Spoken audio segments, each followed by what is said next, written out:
Now, bringing you the very best in New Hampshire-based local music on IPMNation.com and 100.1 The Planet, this is Local Outbreak.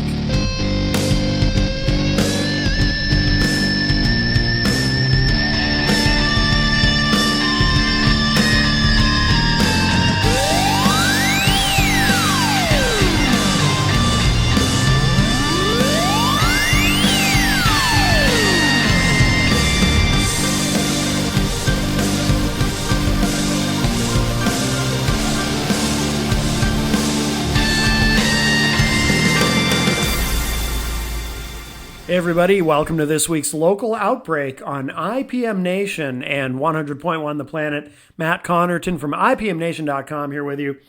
And we've got a very special show for you this week. I got to do an interview with my friend Otto Kinzel.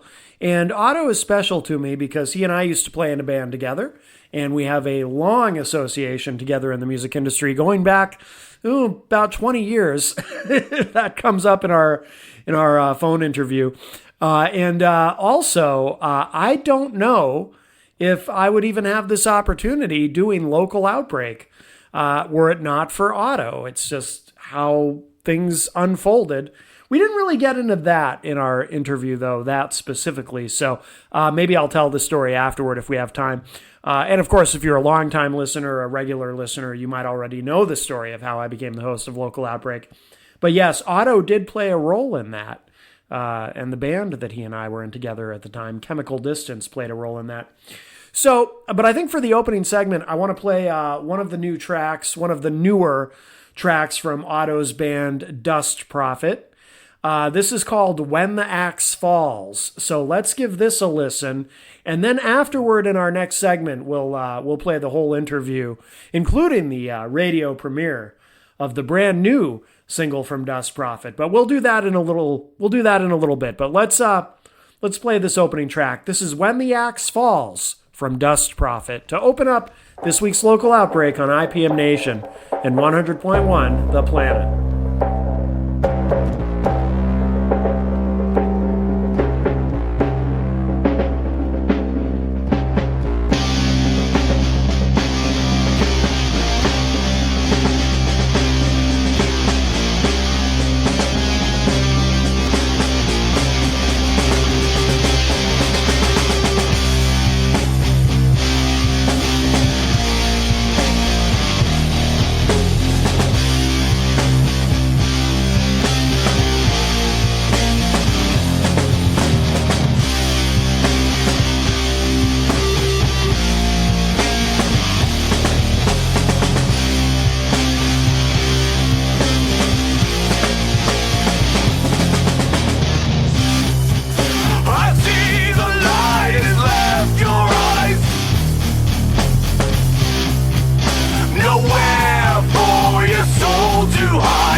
and our old friend Otto Kinzel is on the line. Hello, Otto.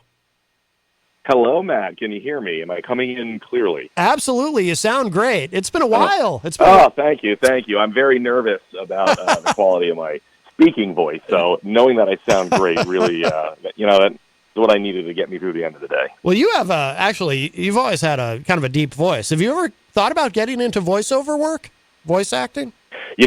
I have. I just can't find the right role for me. I'm trying to, play passionate young princesses and dames in distress, Yeah. Dames in distress, like maybe they've been tied to some railroad tracks by a guy in a black hat and a crazy mustache, and they need someone to rescue them. And yes, not a lot of those roles are kicking around. No, and it's a shame.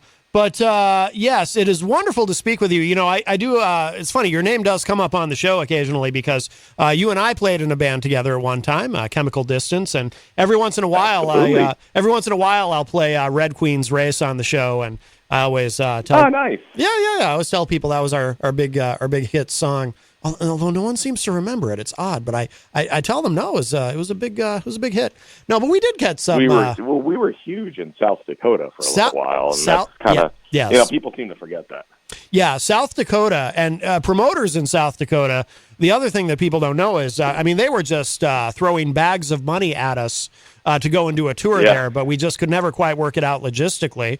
And but it's unfortunate for South Dakota, but those are great memories. And but you've been in a bunch of bands, but Dust Prophet, which seems to be, how long has this band been going? This has been a number of years now, right? That you've been in Dust Prophet?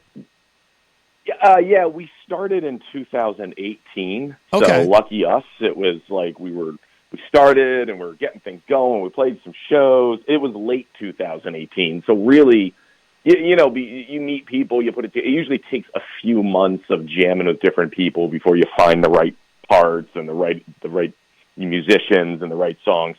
So it was really about 2019 when we got going, like mid 2019, and then the pandemic happened and everything went on the back burner. And it's really only been since early 2020, early last year, that we kind of were able to get back out and start over again. And it's a three-piece, correct? That's a trio? Correct. It's myself on guitar and vocals, Sarah, who have you ever met Sarah Wappler? I feel like we've crossed paths maybe after Chem D when I was doing Fiends. Yeah. Because I came on your show a couple of times. Right. I don't remember meeting her. Okay. I think you guys have. I just can't place it. And then our drummer is Tyler McPherson, and actually starting next Saturday with the show at Jewel, we're expanding to a four-piece. We have a live guitar player. Oh, cool. Jason Stelf, who did the mixing and mastering on our album, is actually going to fill in as an extra guitar player live. I'm going to try and maybe focus a little bit more on the vocals live and also like some additional hand drums and percussion, stuff like that. So. Oh, very cool. Very cool. Does he, now, he mixed and mastered the music, or he produced it, or what? Yeah, so we did all of the hard tracking in my home studio, and I did all the engineering essentially. So yeah, and then after all the tracking was done, I did most of the track editing and other stuff. And we got Jay to do the mixing initially because we just wanted an outside opinion. It got to the point where I had started mixing. And, it's a song you've already listened to 1,000 times between practice and playing it live, and just, take after take of tracking, whether it's drums or bass or guitar or whatever. So we wanted to bring in somebody that had a completely objective opinion, somebody that, would be able to listen to it with honest and fresh ears. And Jay came in and did that. And then we had, initially it was being mastered by a different studio. We had some problems, and it didn't work out, so Jay was able to jump in and save the day, and so now he's... And I think you have met him before. Do you remember when I was in Worm Drive? Yes. Oh, vividly. Yeah, I think that's the band you were in when you and I first met, correct? Yes. You were doing My Life Crisis. Yes. Yep. Yes. So Jay was the guitar player from Worm Drive, and we kind of reconnected maybe a year and a half ago. He Cool. did some mixing for a couple of solo songs that I put out. Again, I wanted somebody that can be objective and outside opinion, who understood the music, but would be able to give it honest attention and not be biased by if it was me doing it. The old joke is you can tell which band member mixed the music by which instrument is loudest. Right.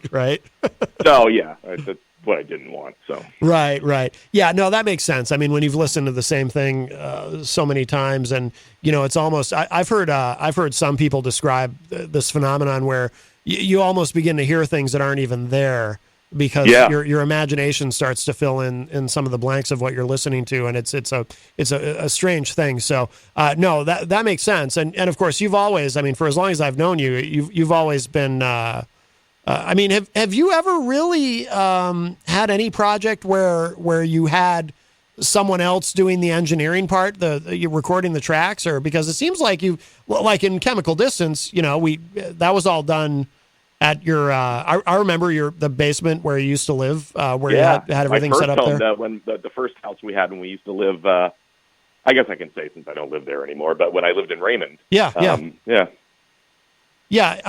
I'm sorry. What was the question? Have I ever recorded at another studio? Do you mean? Yeah. Yes, I did very early on. So when I was in college, and I, get a couple of college bands here and there. We went to, that was my first time being in a proper studio. It was a studio out in Moultonboro, New Hampshire. I went to Plymouth State. Yeah. And that was the first time, and it was kind of eye-opening. I remember being really nervous. Then again, I was also like 18, and I knew time was money, and it was going to cost all this money that none of us had. So it was like, all right, can we record 7 songs in 4 hours? And then we very quickly learned that wasn't going to happen. So we're like, all right, let's do like 3 and try and go from there. Yeah. And I had been in actually Worm Drive, had a chance to go record down in Springfield, Mass for like 3 or 4 days. And so I do have some experience recording in outside studios. For me personally, I always end up feeling like I can't really be free. It's always in the back of my mind, if you screw this up, that's another take. Mm-hmm. It's going to be more money. It's more pressure to get it, to get it done so you're not bleeding money out the window. And I have always just wanted to be able to feel comfortable and do as many takes as I want, whether it's guitar or vocals, and do as many overdubs as I want, play around with different effects and do it in real time, because sometimes that creates inspiration. Mm-hmm. And that's tough to do when you're paying, but when you can kind of control the narrative and you're doing it all yourself, then, it costs money in a different way, but at least not by the hour, so to speak. So I've always sort of leaned to that. And when I moved into our first house in Raymond, and you and I started jamming with Michael, that's where I started building the home studio, and I refined it. And now, I've had a chance to do it for a third time, and in where we live now, the basement was completely unfinished, so I could build it literally from the studs up. And oh, cool! It was fun. Yeah. I mean, it's we're fortunate. We live in a time where it's obviously over the years the technology just continues to improve, and you can do more and more than you could before in a home studio, any kind of a home studio setup, and it's wonderful to. I mean, I assume for you, from your perspective, the process has probably changed somewhat over the years. I would imagine, right? Just with the I don't know if you remember in the original studio, I had that big casting couch. I think you actually fell asleep on it one time by accident. So, I started off. I think I was a junior in high school when I got. Do you remember the old Tascam 4 tracks in like the mid to late 90s, and you literally put like a recording cassette tape inside of it? Do you remember that? Oh, vividly. I had one.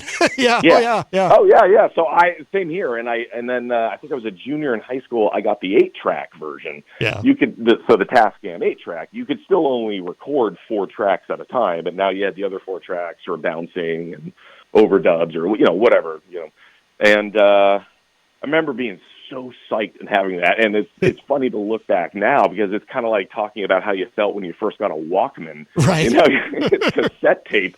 And then, but the idea of getting reel-to-reel or anything like that big studios were using, and that was the thing, being in the studio in Moultonboro, going down to Springfield, Mass. to record, they were all analog doing reel-to-reel. Oh, wow. So really? It's like that was completely out of the question. And then I remember getting the first digital 16-track, and then as technology has moved, it's just becoming much more affordable to get high-quality home recording equipment as long as you are willing to spend the money and put into work to make the room you're recording in really good acoustically. Mm-hmm. The actual hardware of it and some of the software is relatively affordable. To have that like a professional studio in the mid-'90s, you had to have a ton of money, and the equipment was not nearly as accessible or learnable as it is today. Right. Yeah, absolutely. Absolutely.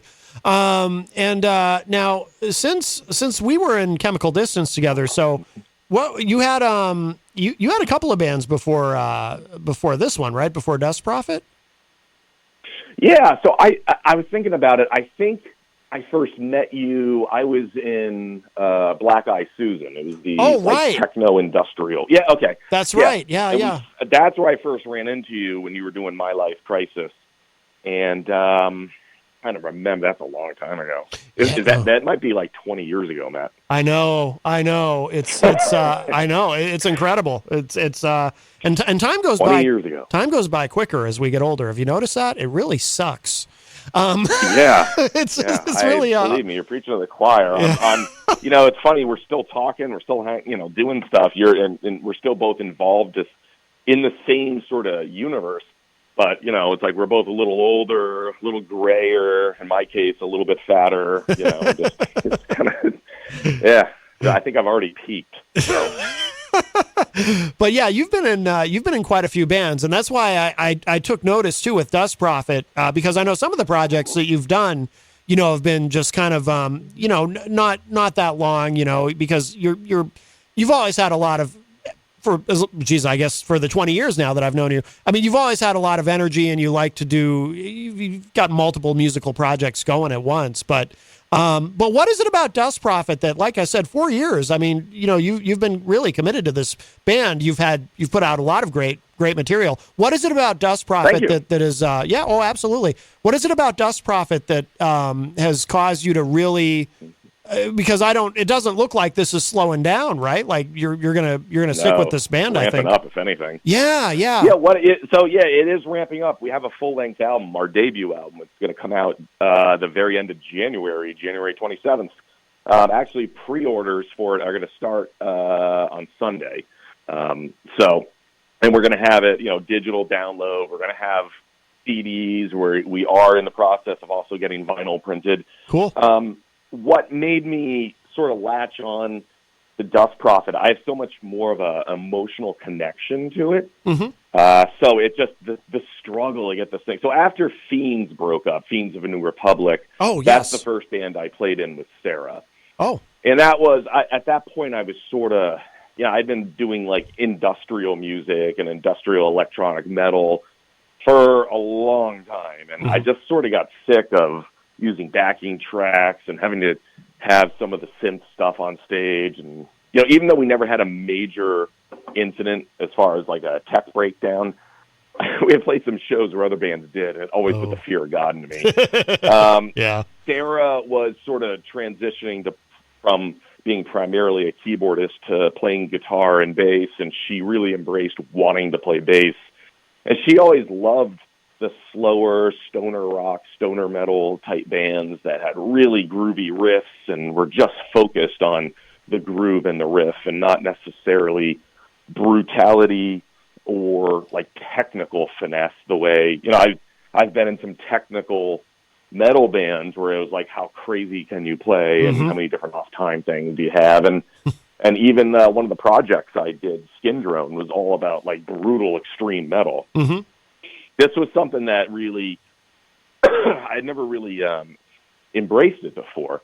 So we started writing like stoner riffs, and she's in the band probably like she's the majority of the music writer. She writes the majority of our riffs and all that. So it just was like it took so long to get it, and we went through so many obstacles.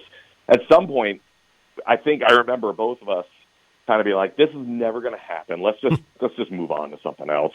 And that's when we found Tyler, and he tied it all together and made it happen. And then, through COVID and all the other things, for a while it seemed like we were never going to play a show. Yeah. And, like, I was never going to play another live show because we didn't know what was happening in the world. Yeah.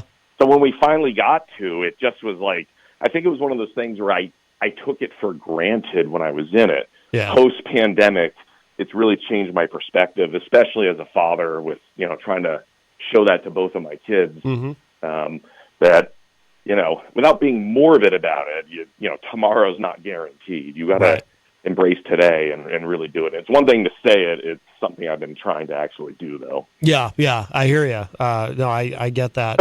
Absolutely.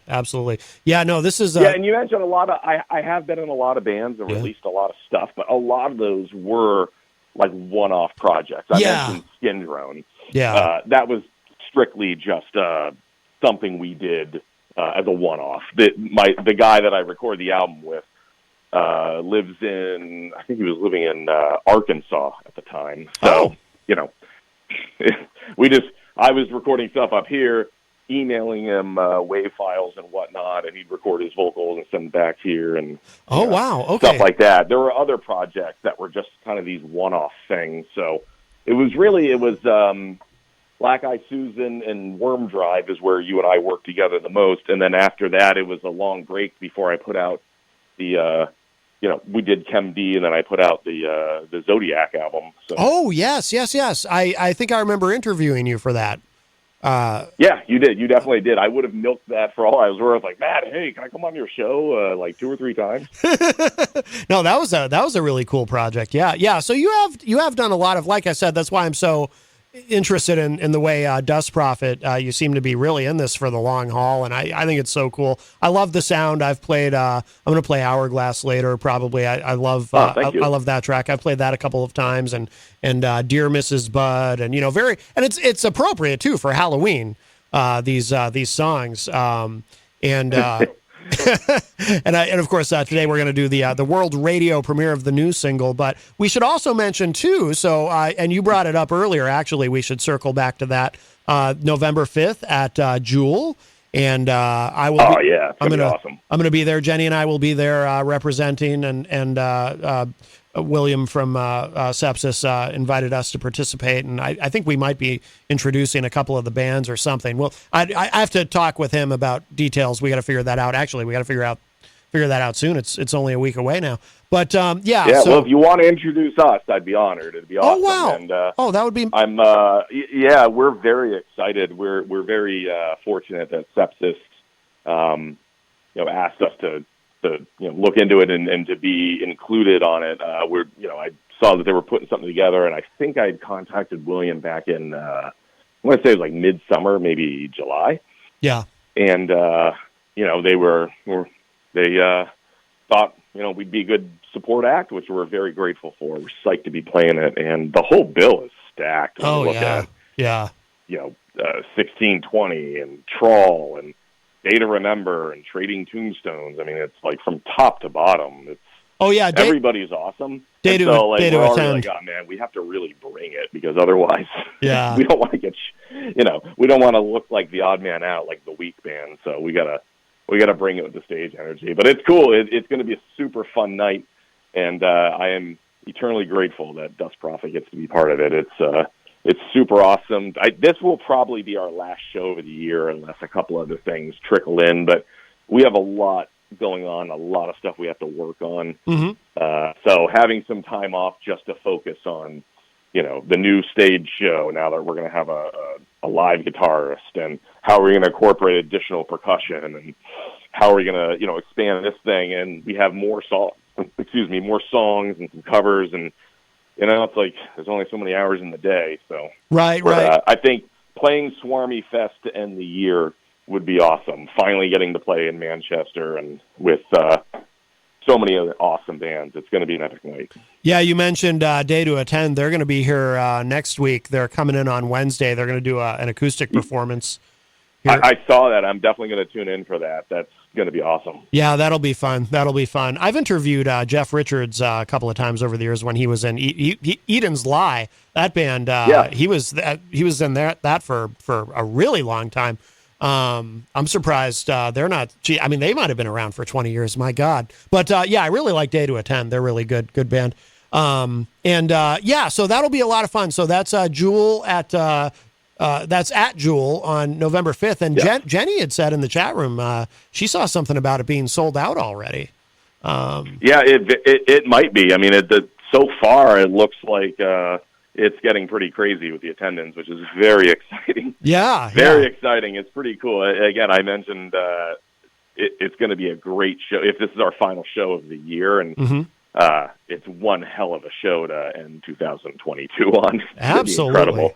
I'm just so excited to be a part of it. And so we all are.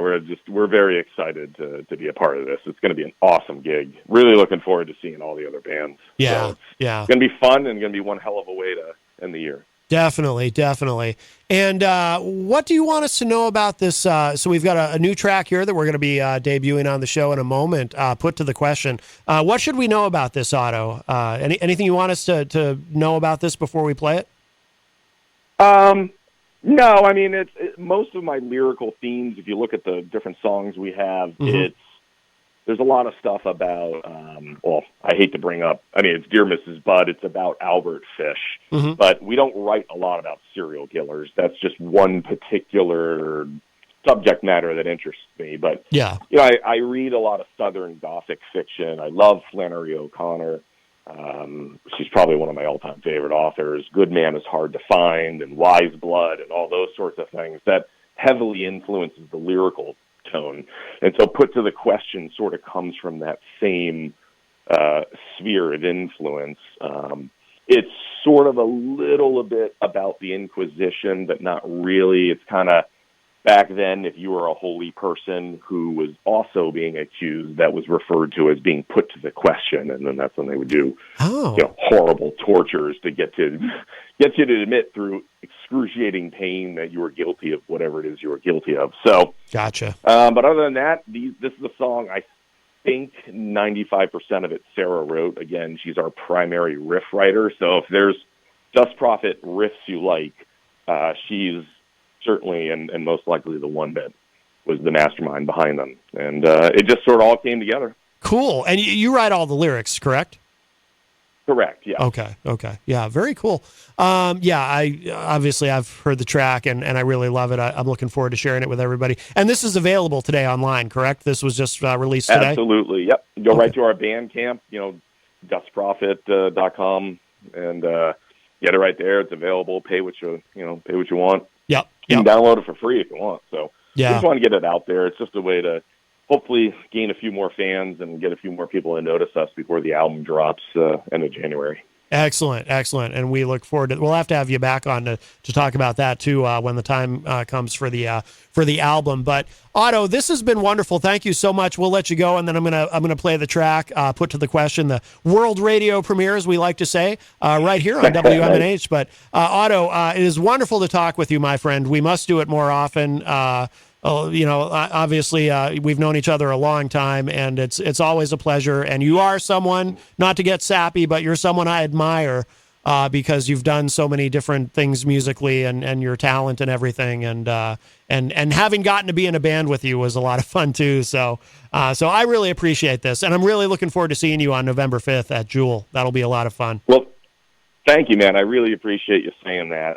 But I'm only as I don't think there's anything particularly great about me. I mean, we played in a band together, and there was three of us, and you were an equal member of what contributed to what happened to any good songs we had. And so, I mean, it takes probably why most of my stuff that I do strictly on my own probably isn't that great.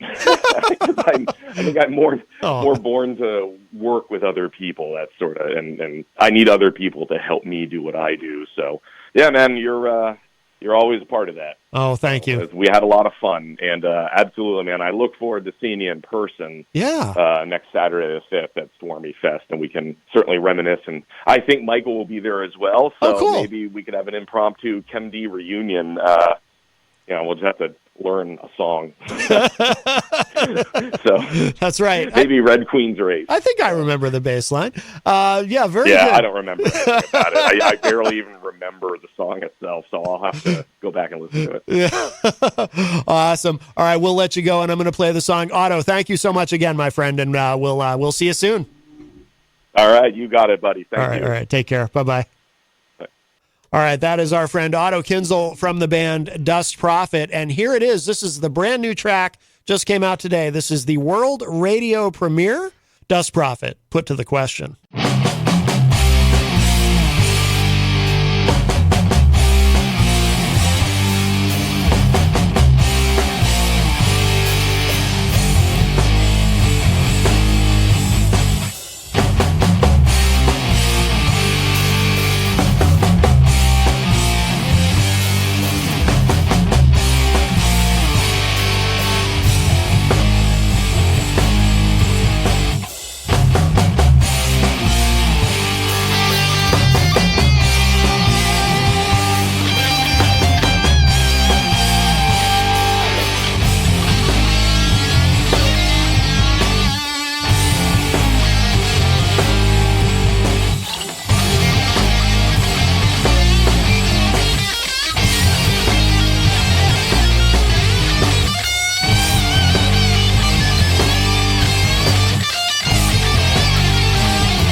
To know your pain, he needs to feel your anguish, so that he knows he's right.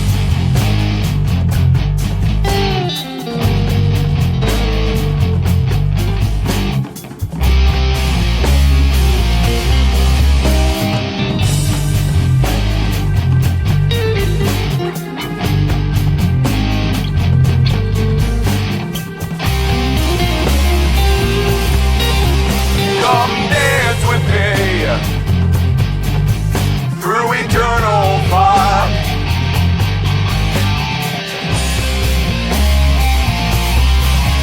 Come dance with me in the river of blood.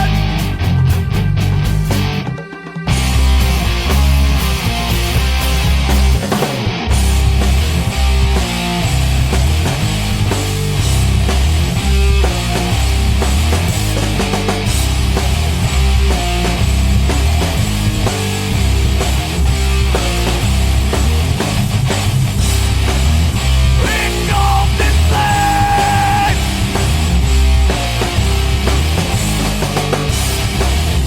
my life before.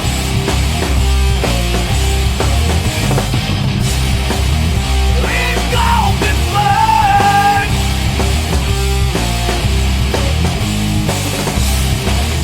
truth is the stream.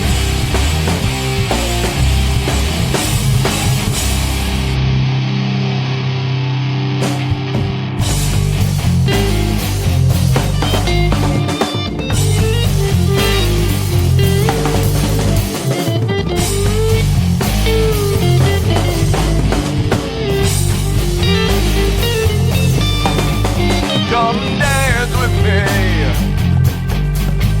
through eternal fires to the end of time.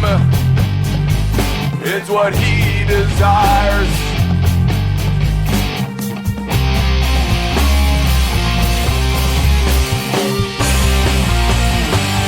God demands an answer. He only wants the truth.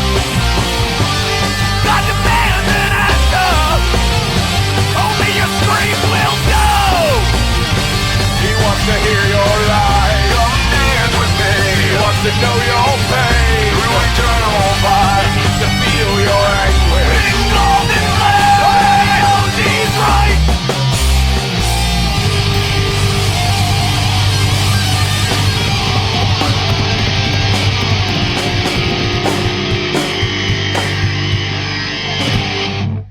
welcome back, everybody. It's Local Outbreak on 100.1 The Planet and IPM Nation.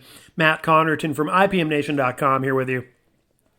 And I kind of teased it at the top of the show, but I didn't get into it, and we didn't get into it during our conversation. My recent phone interview with Otto Kinzel from the band Dust Prophet. But I mentioned that were it not for Otto, I don't know if I would be hosting Local Outbreak for the past 13 years. Yes, in December, it will be 13 years of Local Outbreak. Unreal.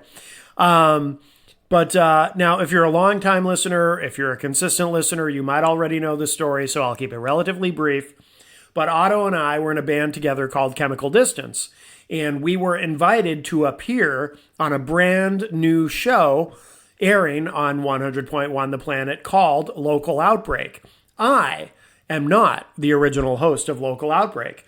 Local Outbreak was originally hosted by my very good friend Mike Laughlin, who I also have a long association with in the music industry.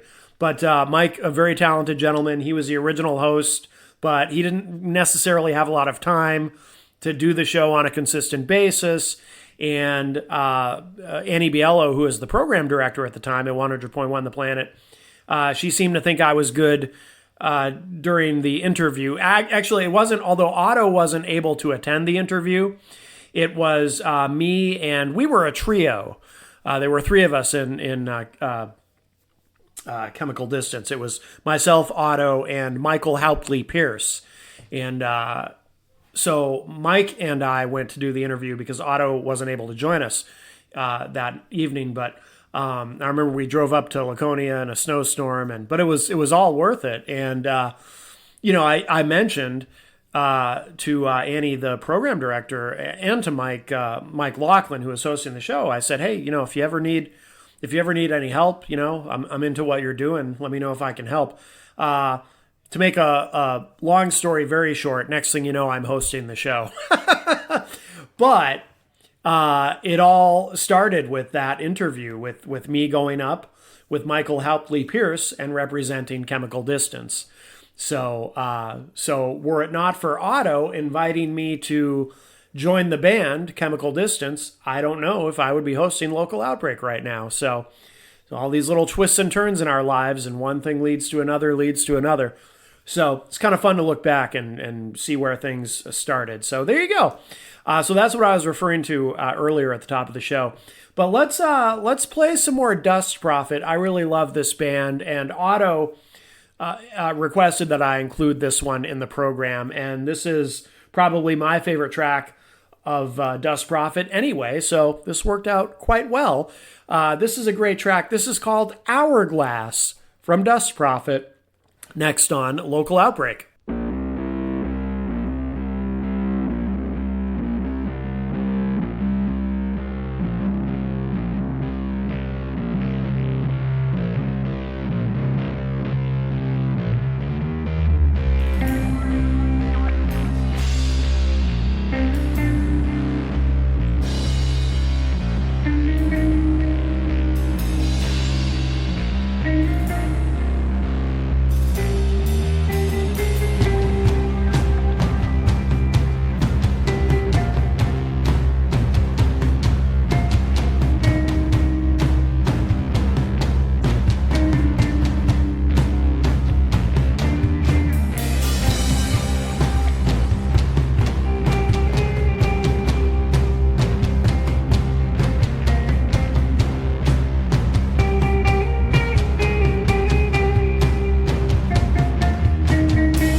Hey everybody, local outbreak on IPM Nation and 100.1 The Planet. Matt Connerton here. We do not have time for another Dust Prophet song on the show this week because their songs are very long.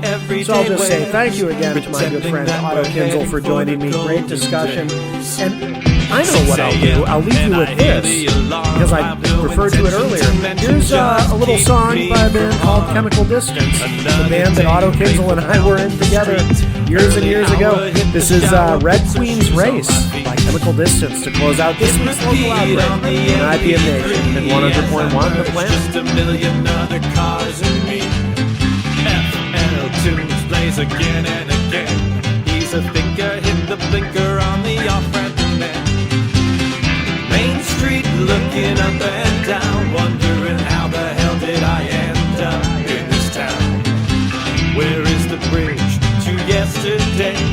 I'm looking for tomorrow in a yesterday way. Memories of golden days don't tarnish with age. We reinvent them every time they take the stage. Remembering as we're fighting through the everyday ways, pretending that we're heading for the golden days. On the car, drop a quarter or two.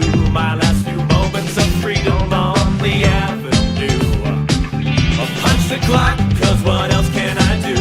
Half a day is half a lifetime, but I'm making it through. Walking out as the evening creeps around the corner of another day I just can't keep. People I meet seem to see through me, only thinking of the places they would rather be. It's like they run the Red Queen's race, faster and faster just to stay in one place.